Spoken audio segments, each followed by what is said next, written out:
BJP के अध्यक्ष को लोग बंधक बना ले, माफी मांगनी पड़ जाए, आपको ये कैसा लगेगा?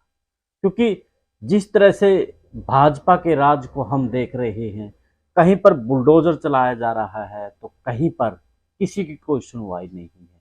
तो ऐसे में बीजेपी के अध्यक्ष को बंधक बना लिया जाए और माफी मांगनी पड़ जाए, तो इसे कैसे देखेंगे आप? और ये उस प्रदेश की घटना है जहां भाजपा का गढ़ है, जहां पर हर व्यक्ति डरता है कि कहीं प्रदेश का, सूबे का सीएम कोई एक्शन ना ले ले और फिर तुम्हारे घर बुलडोजर ना पहुंच जाए।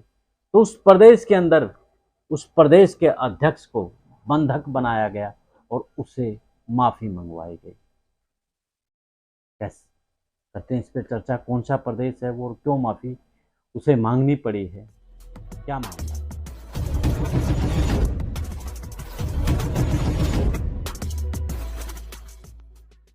सभी को नमस्कार, राम राम। मैं कुलदीप खंडेलवाल, द विश्व प्रेम न्यूज और हरियाणा न्यूज फ्लैश। सरकार बनते ही सबसे पहले देश के प्रधानमंत्री ने बेटी बचाओ बेटी पढ़ाओ का एक नारा दिया था और उस पर चलने की बात कही थी, लेकिन वो अलग बात है। आज हाथरस जैसी घटनाएं हो जाती है, मणिपुर के अंदर नग्न अवस्था में घुमाया जाता है, लेकिन देश का प्रधानमंत्री खामोश रहता है। जब देश का प्रधानमंत्री खामोश है तो बीजेपी के जो कैबिनेट मंत्री हैं, पूर्व अध्यक्ष हैं, उसके मन में जो आएगा बेटियों के खिलाफ तो बोलेगा ही।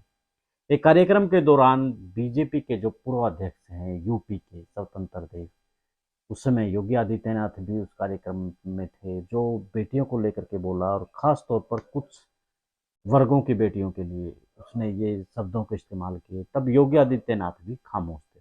तो क्या कहे थे स्वतंत्र देव ने, पहले वो पढ़ते हैं।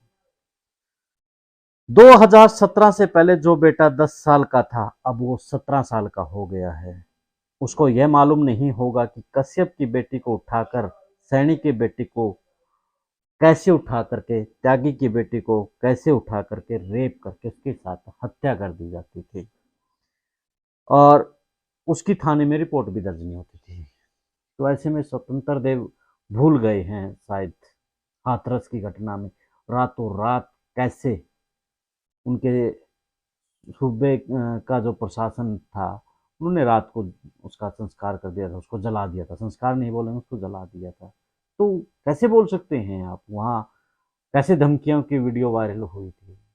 तो 2017 के बाद वही तो मीडिया के सामने दिख रहा है आप कैसे। खैर, उस स्वतंत्र देव के जो भाषण था उसको लेकर के वो समाज काफी नाराज था, खास तौर पर सैनी, कश्यप, इन लोगों ने धरना पिछले 10 दिनों से देना शुरू कर दिया था। और जब कैबिनेट के कुछ मंत्री वहाँ मीटिंग ले रहे थे वहीं धरना के आसपास, तो दोनों उन्होंने वो जो दरवाजे थे वो बंद कर ले, सामने बैठ गए। तो उसके बाद जो अध्यक्ष थे उन्होंने घंटों इंतजार करना पड़ा और फिर उनका एक डेलीगेशन बुलाया गया। डेलीगेशन से पहले कैबिनेट जो मंत्री हैं नरेंद्र कश्यप वो भी आए कि आप उठ जाइए, बात मान लीजिए, लेकिन नहीं मानेंगे। लेकिन डेलीगेशन मिला भूपेंद्र चौधरी से और उन्होंने जो डेलीगेशन था उनकी एक बात ये रखी कि जब तक स्वतंत्र देव इस मामले में माफ़ी नहीं मांगेंगे तब तक हम लोग नहीं उठने वाले हैं और ना ही कोई समझौता करेंगे। तो उसके बाद भूपेंद्र चौधरी ने स्वतंत्र देव से बात की और स्वतंत्र देव ने अपनी एक वीडियो जारी की और वीडियो जारी करते हुए माफ़ी मांगी। यानी कि ये बीजेपी के गढ़ में बीजेपी के अध्यक्ष को बंधक बनाना, माफ़ी मांग करके निकलना और कैबिनेट मंत्री स्वतंत्र देव से माफ़ी मंगवाना, जो कि पूर्व अध्यक्ष है, और वो भी उस राज्य में जहां सूबे का सीएम बड़ा तेज तर्रार है। सोच सकते हैं। तो ऐसे में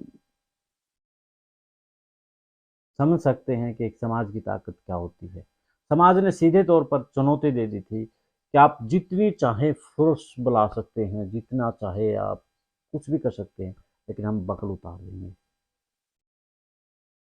खैर, आपको आपकी प्रतिक्रिया इस मामले में ज़रूर दें कि जिस प्रकार से प्रदेश के अंदर प्रदेश अध्यक्ष से माफ़ी मंगवाई गई है, और वो भी बीजेपी की गढ़ के प्रदेश से।